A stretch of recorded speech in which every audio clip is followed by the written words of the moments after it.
Hello and welcome back. In the previous episode, we learned how to create a project and how to navigate inside the Unity editor. In this episode, we are going to take a look at what is a game object and what are the components. So, what is a game object? Game objects are a fundamental building blocks of a Unity game. The scenes are built of game objects, and without them, there would be no game. Even though they are important, they don't do anything by themselves. Game objects are only containers for components, and the components define the behavior of the game object. Let's take a look at what components does the cube have. There are 4 components: transform, mesh filter, mesh renderer, and a box collider. Transform is inseparable from the game object. Every game object has one and only one transform component, and it can't be removed. Transform tells the position, rotation, and scale of the game object. A mesh filter is simply a storage for a 3D model. Renderer components, like mesh renderer, uses this to draw the 3D model, also called mesh, to the world. If you disable the mesh renderer component by checking off the box next to its name, the mesh is no longer visible. At last, we have a box collider component. Let's disable the mesh renderer to see the collider better. Collider components give the game object physical boundaries.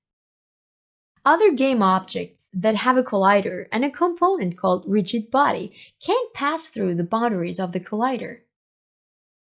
Colliders also have an option to be set as is-trigger that will prevent the collider from stopping other objects. You can use it to check if something has entered inside the collider's boundaries. For example, to open a door when player walks close to it. Now, let's take a look at the components in other game objects. Select the directional light. It only has a transform and a light component. If you disable the light component, you see that the whole scene becomes darker. You can adjust the properties of the light from the inspector. Then let's select the main camera. There is a transform component, a camera component, and an audio listener component. Now, let's take a look at 2D components, since our game is going to be 2D. Mesh filter, mesh renderer, and box collider are all components for 3D objects. To change a game object from 3D to 2D is quite simple. Fastest way would be to delete the cube and create a 2D game object, but we won't do that now. Instead, let's remove the mesh filter, mesh renderer, and box collider components. Let's start with mesh filter. Click the small cogwheel icon on the right corner of the component and choose Remove Component. Do the same thing for mesh renderer and box collider.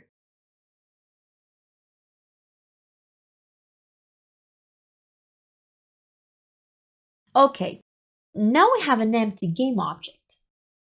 Let's start adding 2D components into it. For 2D game objects, we only need a sprite renderer component. Press the Add Component button. Scroll the list until you find the rendering category. From there, locate the sprite renderer component.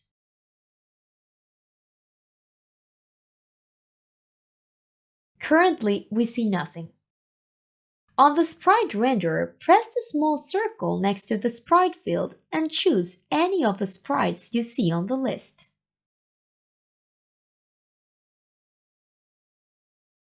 Great, now we have a 2D game object. To see it better, press the 2D view button from the scene window. If you can't see the sprite, double-click it on the hierarchy. We are almost done. Before ending, let's take a look at a few commonly used components. Under audio, we have audio listener and audio source. Audio source emits the sound and the audio listener receives it. In the effects, there is the particle system that allows you to make particle effects like fire, smoke, and so on. In the mesh section, we can find the mesh filter and renderer we had on the cube earlier.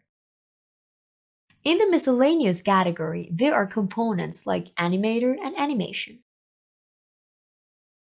Under physics, there are many different types of collider shapes for 3D objects, like mesh collider that is used for complex shapes. In that section is also a very important component called rigid body that makes game objects react to physics. We won't be using these for our game, but they're 2D counterparts. They are found from physics 2D category. Here we have 2D versions for the colliders as well as the rigid body. Lastly, there are also scripts. Scripts are components where you can program the behavior yourself. So, in summary, all the elements in the hierarchy window are game objects. Game objects contain components, and the components define the functionality of game objects. Components affect physics, appearance, location, sound, visual effects, animation, and so on. Awesome! We are done now for this video. Remember to save the scene. In the next episode, we will set up the player game object. See you there!